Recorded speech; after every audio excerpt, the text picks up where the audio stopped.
এক রাজাই হলো ছোট নুনওয়ালা পাত্র খুঁজতেছে মেয়ের জন্য, বুঝছেন?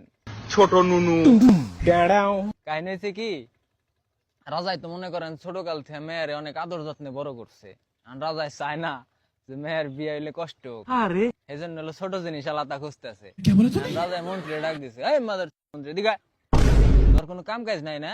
সারাদিন দাসী বান্দিনে নিকুন নিকুরছো, তোর চাকরি কিন্তু খাইয়া দিমু।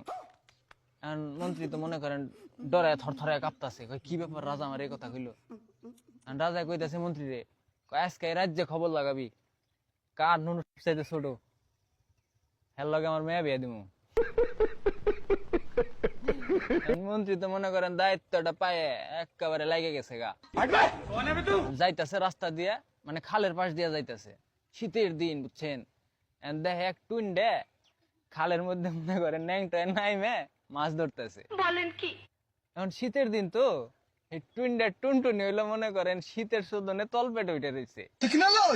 এখন মন্ত্রী তো কয় পাইছি হালারে, এইটাই তো আমার লাগবো এতটুক। এখন হালারে ধরে নিয়েছি, আনার পরে রাজাই তো দেহা চেকমেক করে রাজার পছন্দ হয়ে গেছে গা, বিয়ে শাদী কমপ্লিট। এখন রাজা এবার আর এক পুংটা বাসর ঘরে মনে করেন মেয়ের জামাই যখন যাইবো, ঠিক আছে, ওই হালাই করছে কি বাসর ঘরের টিনের মধ্যে এলো ছেত্রি করছে, দেখবো রাইতে কি হয়।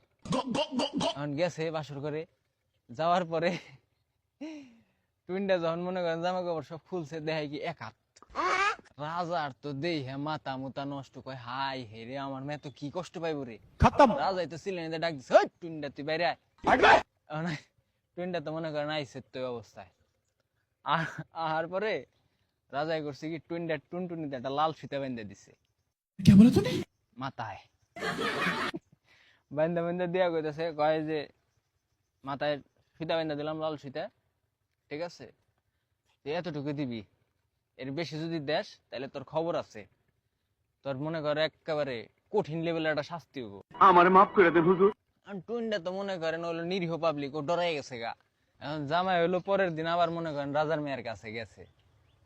রাজাই কিন্তু এই মুহূর্তে মনে করেন এই ছিদ্রিতে দেখতেছেই, ঠিক আছে, রাজাই তো হালাই কঠিন পুংটা, আমার বন্ধু আকাশের চাইতে বেশি পুংটা।